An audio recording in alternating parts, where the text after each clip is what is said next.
ఏం సమాధానం చెప్తారు?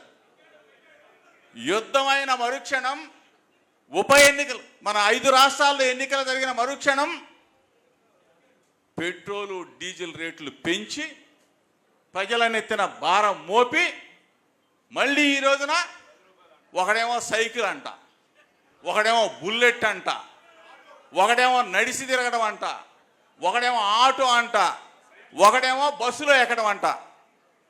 బస్సులు కూడా పోయినాయి. నిన్న మొన్న ఆ చైరమన్ గారు ఆయన చెబుతున్నాడు ఏపీఎస్ఆర్టీసీని కూడా ప్రైవేటీకరణ చేసేస్తారంట. ఒక పక్కనేమో మెడికల్ కాలేజీలు అమ్మేస్తున్నారు, ఓ పక్కనేమో పోర్టులు అమ్మేస్తున్నారు, ఒక పక్కనేమో ఏపీఎస్ఆర్టీసీ సంస్థను మొత్తం కూడా అమ్మేస్తారంట. మనం ఏం చేశాం? ఏపీఎస్ఆర్టీసీ సంస్థకి ఆ సంస్థలో ఉన్న ఉద్యోగస్తుల్ని ప్రభుత్వంలో విలీనం చేసుకొని ప్రభుత్వ ఉద్యోగుల్లాగా తీర్చిదిద్దింది జగన్మోహన్ రెడ్డి గారు. ఈరోజు అందులో పనిచేస్తున్న వాళ్ళని, బస్సుల్ని, దానిలో ఉన్న గ్యారేజీల్ని, డిపోల్ని మొత్తం కూడా అమ్మేస్తానని చెబుతున్నాడు ఈ చైర్మన్ గారు, కొనకళ్ళ నారాయణ గారు. ఎంత సిగ్గుమాలిన ప్రభుత్వం రా బాబు మీది! ఇంత సిగ్గు! నిస్సిగ్గుగా అమ్మేస్తాం, నడపలేకపోతే రాజీనామా చేసి దొబ్బేసి ఇంట్లో పడుకోవాలి. కానీ ఏంది ఇది? సంస్థలు అమ్మేస్తారా? రైతుల్ని ఆదుకోలేరు, అక్క చెల్లెమ్మల్ని ఆదుకోలేరు, విద్యార్థుల్ని ఆదుకోలేరు. ఒక పక్కన విద్యా సంస్థల్లో మన పిల్లలు చదువుతూ ఉంటే ఫీజు రియంబర్స్మెంట్ కూడా చెల్లించలేని అసమర్థ ప్రభుత్వం ఏదైనా ఉందంటే ఈ చంద్రబాబు నాయుడు ప్రభుత్వమే, ఈ కూటమి ప్రభుత్వం అని చెప్పి చెప్తాం. ఆరోగ్యశ్రీ ఆ మహనీయుడు, మన దేవుడు డాక్టర్ వైఎస్ రాజశేఖర రెడ్డి గారు పెట్టిన ఆరోగ్యశ్రీ పథకాన్ని అటకెక్కించింది ఈ చంద్రబాబు నాయుడు. ఆరోగ్యశ్రీ లేదు, హాస్పిటల్స్ లేవు, పేషెంట్లు వస్తే నెట్టేస్తున్నారు, గుండె జబ్బులతో చచ్చిపోతూ ఉన్నారు. ఈ పరిస్థితుల్లో ఆరోగ్యశ్రీకి కూడా మంగళం భార్యం. ఇటువంటి పరిస్థితుల్లో ఈరోజు నాయన గారి నేతృత్వంలో నూజివీడులో ఉన్న రైతన్నలు, నూజివీడులో ఉన్న పార్టీ శ్రేణులు ఈ రాష్ట్ర ప్రభుత్వానికి, ఈ ముఖ్యమంత్రికి, ఇక్కడ ఉన్న మంత్రికి తెలియజెప్పే రీతిలో రైతన్నలందరూ వచ్చి మద్దతుగా నిలిచినందుకు మీ అందరికీ కూడా మనస్ఫూర్తిగా నమస్కారాలు తెలుపుకుంటూ, మామిడి పంటని కాపాడతాం. రేపు వచ్చే మన ప్రభుత్వంలో, మన జగనన్న 2.0 ప్రభుత్వంలో, ఇందాక అన్న చెప్పాడు మామిడి బోర్డు కావాలని, తప్పనిసరిగా చెబుతా ఉన్నాం. నేను, నాని అన్న, మన దూలం అన్న, మన ప్రభుత్వంలో మామిడి బోర్డుని ఏర్పాటు చేసి మన జగనన్న ప్రభుత్వం చేస్తామని చెప్పేసి నాయన గారి సమక్షంలో మేమందరం కూడా మీ అందరికీ కూడా మాట ఇస్తూ మామిడి పంటని కాపాడుదాం, మామిడి తోటల్ని పరిరక్షించుకుందాం. రైతన్నలకి అండగా మన జగనన్న ఉన్నాడు, మన వైఎస్ఆర్ కాంగ్రెస్ పార్టీ ఉంది.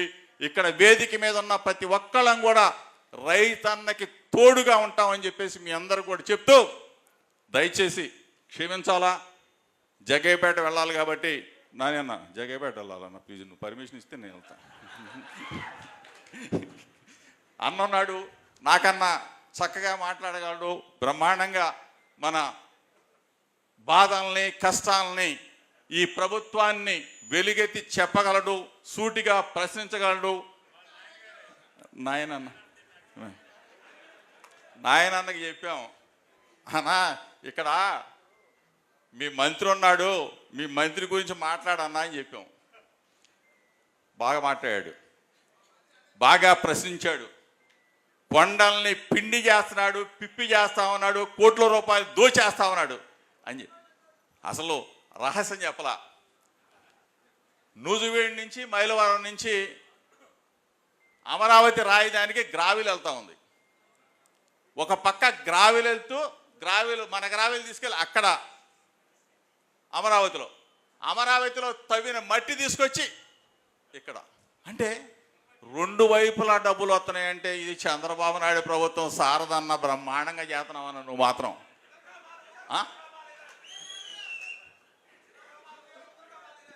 ఎదరక బ్రహ్మాండంగా చెప్పాడు తమ్ముడు. అంటే రెండు వైపులా డబ్బులు వచ్చే మార్గం ఎవరికైనా తెలుసా? ఇది ఒక్క కూటమి ప్రభుత్వానికి, చంద్రబాబు నాయుడికి, మన సారదన్నకి సంపదను బ్రహ్మాండంగా సృష్టిస్తా ఉన్నారు. సంపదనే అసలు ఎట్లా పోగు చేస్తా ఉన్నారంటే పట్టట్లా, సూట్ కేసులు పట్టట్లా, హెలికాప్టర్లు పట్టట్లా, ఫ్లైట్లు పట్టట్లా. ఇటువంటి పరిస్థితిలో మీ పరిపాలన దిక్కుమాలిన ప్రభుత్వం. దయచేసి చెప్తా ఉన్నాం,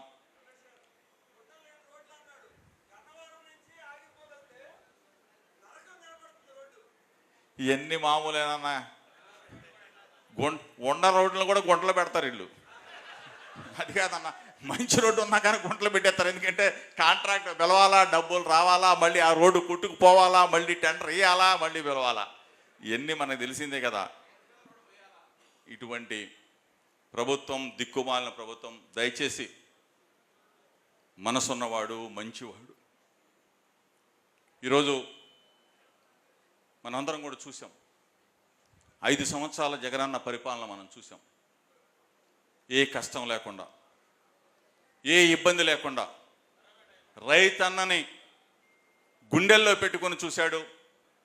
ఆ రోజు డాక్టర్ వైఎస్ రాజశేఖర రెడ్డి గారు రైతన్నని రాజును చేస్తే, మన జగనన్న రైతన్నని రారాజును చేశాడు. అది మాత్రం మీరు అందరూ కూడా మర్చిపోవద్దని చెప్తూ, ప్రత్యేకంగా నూజివీడంటే వైఎస్ఆర్ కాంగ్రెస్ పార్టీ అడ్డా, జగనన్న జెండా, మళ్ళీ వైఎస్ఆర్ కాంగ్రెస్ పార్టీ జెండా రెపరెపలాడాలని చెప్పేసి మిమ్మల్ని అందరినీ కూడా కోరుకుంటూ, పెద్దవాళ్ళు వయసు మీద పడ్డా సరే, ఎప్పుడు ఏ ప్రోగ్రాం అన్నా సరే, ప్రతి ఇంటికి ప్రతి గడపకి కూడా జగనన్న ఇచ్చిన పిలుపుని ఎప్పుడు కూడా తూచా తప్పకుండా అమలు చేసిన ప్రతాప్ నాయన్ గారికి మనం అందరం కూడా మద్దతుగా నిలవాలని చెప్పేసి మిమ్మల్ని అందరినీ కూడా కోరుకుంటూ, ఈరోజు ఈ కార్యక్రమంలో అన్న మన జిల్లా అధ్యక్షుడు దూలం నాగేశ్వరరావు గారు, అదేవిధంగా యువకుడు, ఉత్సాహవంతుడు మన కారుమూరి సునీల్ పార్లమెంట్ అభ్యర్థి, అదేవిధంగా నాయనన్న విజయరాజు గారు, ఇంకా